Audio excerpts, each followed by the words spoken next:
बोलिए मेरे बांके बिहारी लाल की जय। मैं विशाल शर्मा आपके सामने आप सभी को श्री सफला एकादशी की हार्दिक शुभकामनाएं। श्री युधिष्ठिर जी महाराज भगवान श्री कृष्ण के पास जाकर पूछने लगे कि हे भगवान कृष्ण, हे द्वारकाधीश, कृपया करके आप मुझे पोक मास के कृष्ण पक्ष की एकादशी के बारे में बताएं कि पोक मास में कृष्ण पक्ष में कौन सी एकादशी होती है, किस प्रकार से एकादशी का व्रत किया जाता है और इसकी क्या कथा है। क्या किसी व्यक्ति ने इसको धारण किया और क्या उसने भगवान को प्राप्त किया, उसका कल्याण हुआ, कृपया कर कर आप मुझे बताएं। तो भगवान श्री कृष्ण द्वारकाधीश कहने लगे, हे युधिष्ठिर जी महाराज, आपने बड़ी ही सुंदर बात पूछी है। पोक मास में आने वाली कृष्ण पक्ष की एकादशी का नाम सफला एकादशी है। इसको सफला एकादशी के नाम से जाना जाता है। इस दिन प्रातः काल उठकर शुद्ध जल में स्नान कर कर स्वच्छ वस्त्रों को धारण करके भगवान के व्रत का संकल्प हमने धारण करना चाहिए। श्री भगवान श्री नारायण का पूजन करना चाहिए, शालीग्राम गोपाल जी गोविंद का पूजन करना चाहिए, उनको गंगा जल आदि पंचामृत से स्नान कराकर सुंदर वस्त्र आदि पहनाकर सुंदर पुष्पों से फलों से भगवान का पूजन करना चाहिए। भगवान के ऊपर तुलसी दल व मंजरी को समर्पित करना चाहिए। इससे हमें अत्यंत फल की प्राप्ति होती है। कहने लगे 5000 वर्ष तक तपस्या करने से जिस फल की प्राप्ति होती है उसी फल की प्राप्ति सफला एकादशी को करने से प्राप्त होती है। जो बड़े बड़े यज्ञों को करने से, अश्वमेध यज्ञ, राजसूय यज्ञ आदि करने से जिस फल की प्राप्ति होती है उसी फल की प्राप्ति सफला एकादशी के व्रत धारण करने से होती है। इसलिए हर एक व्यक्ति ने इस व्रत को जरूर धारण करना चाहिए। भगवान जनार्दन का पूजन करें, दूसरों की निंदा चुगली आदि ना करें, अपने आप पर नियंत्रण रखें, किसी प्रकार से क्रोध ना करें और पूरा दिन भगवान का नाम जाप करते हुए, मंत्र का जाप करते हुए, भजन आदि करते हुए व्यतीत करना चाहिए। रात्रि के समय जब तक आपकी आंखें खुली है, जब तक आप जागृत अवस्था में हो, जब तक आपने भगवान का भजन करना चाहिए, भगवान का जाप करना चाहिए। इससे भगवान अत्यंत प्रसन्न होते हैं, क्योंकि वैष्णवों के लिए तो रात ही भगवान को प्राप्त करने का सरल साधन है, क्योंकि उस समय संसारिक जीव, संसार की सभी प्रकार की वस्तुएं शांत अवस्था में होती है और उस समय भगवान हमारे किए हुए मंत्र जाप भजन आदि से अति प्रसन्न होते हैं। श्री युधिष्ठिर जी महाराज को भगवान श्री कृष्ण कहने लगे, एक समय की बात है, प्राचीन समय में चंपावती नाम की नगरी में महीजात नाम का राजा रहा करता था। वह राजा बड़ा धर्मात्मा था और उसके 4 पुत्र थे। राजा तो धर्मात्मा थे, उसके 4 पुत्र थे, लेकिन उसका जो बड़ा पुत्र था जिसका नाम लुप्पुक था, वह बड़ा ही पापी था, दुष्ट था, दुराचारी था, अनेक प्रकार के पापों को करता था।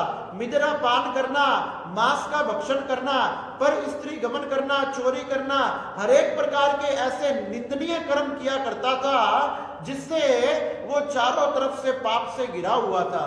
राजा ने जब अपने पुत्र की ऐसी दशा देखी तो राजा को बड़ा क्रोध आया और जब राजा के लाख बार समझाने पर भी उनका पुत्र ना माना तो राजा ने अपने बड़े पुत्र लुप्पुक को राज्य से निकाल दिया।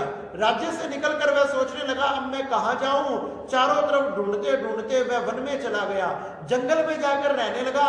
जंगल में एक बहुत बड़ा विशाल पीपल का वृक्ष था जिसकी लोग आकर पूजा किया करते थे। वह उस वृक्ष के पास रहने लगा। वह दिन में तो जंगल में रहता, वन में रहता, वहां रहकर शिकार करता, मांस का भक्षण करता, लोगों को लूटता आदि, तथा रात्रि में राज्य में आकर शयन करता। इस प्रकार से उसको समय बीतते को काफी वर्ष व्यतीत हो गए थे। इस प्रकार से राजा का पुत्र बड़ा पापी हो गया था। एक दिन संयोगवश पोक मास आ गया और पोक मास में कृष्ण पक्ष में एकादशी का दिन आ गया।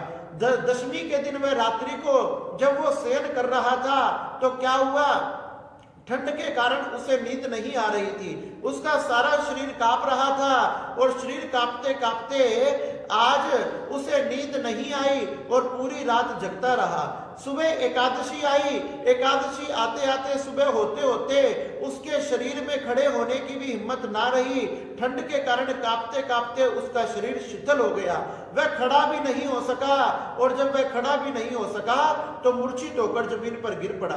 जब मध्याह्न का समय हुआ उसने जैसे तैसे अपने आप को उठाना चाहा, फिर भी उसमें शिकार करने की शक्ति ना थी, तो उसने क्या किया, वृक्ष के नीचे जो आसपास फल गिरे हुए थे उन फलों को उठाकर खाने लगा। उन फलों को खाया, उसका फलाहार हो गया। इस प्रकार से शरीर में शक्ति ना होने के कारण वह एक स्थान पर बैठा रहा। कुछ समय बाद कुछ वहां पीपल के पास लोग आए, उन्होंने भगवान का पूजन किया। इस प्रकार से पूजन करते हुए भगवान का दर्शन किया तथा रात्रि में वह लोग दीप दान करके गए, दीपक जलाकर गए। रात्रि में हमने भगवान के निमित्त दीपक दान करना चाहिए, दीप जलाना चाहिए अपने घर में, मंदिर में, सभी प्रकार से आपने चारों तरफ से 10 दिशाओं को प्रकाशित करना चाहिए। इस प्रकार ये सब क्रिया होते हुए लुम्पक देख रहा था और करते करते रात्रि आ गई। रात्रि में भी उसे चैन से नींद नहीं आई क्योंकि उसके वस्त्र बड़े पतले थे और रात में शीत का समय था। सर्दी के कारण उसका शरीर कांपता रहा। पूरी रात उसने ऐसे ही व्यतीत कर दी और पूरी रात जब ऐसे ही व्यतीत हो गई, संयोगवश जाने अनजाने में उससे पोख मास के कृष्ण पक्ष की ये सफला एकादशी का व्रत हो गया। भगवान इससे अत्यंत प्रसन्न हुए और भगवान इससे अत्यंत प्रसन्न होकर उसके सामने प्रकट हो गए। कहने लगे कि मांग, तू क्या मांगना चाहता है? कहने लगे भगवान आपका आशीर्वाद कृपा बनी रहे, मैंने अपने जीवन में इतने पाप किए वो सारे पाप धुल जाए। भगवान कहने लगे तुझे सब कुछ प्राप्त होगा तथा बहुत वर्षों तक यहाँ राज्य को भोग कर अंत में वैकुंठ में आकर वास करेगा। इस प्रकार से भगवान जैसे ही अंतर ध्यान हुए उस लुम्पक का दिव्य शरीर हो गया, सुंदर वस्त्र धारण कर लिए, सुंदर सुंदर आभूषण धारण कर लिए। भगवान कहकर गए कि जैसे ही मैं यहाँ से अंतर ध्यान होकर जाऊं तुम अपने पिता के राज्य में जाना, पिताजी तुम्हारा खड़े होकर स्वागत करेंगे। उसी प्रकार से हुआ। भगवान की प्रेरणा से जैसे लुम्पक सुंदर वस्त्र तथा सुंदर आभूषणों को धारण कर राज्य की सीमा में गया, अपने राजमहल के सामने गया। अब तो राजा ने अपने सिंहासन से खड़े होकर अपने पुत्र का स्वागत किया, अपने पुत्र का स्वागत किया, राजगद्दी उसे सौंप दी, उसे राजा बना दिया।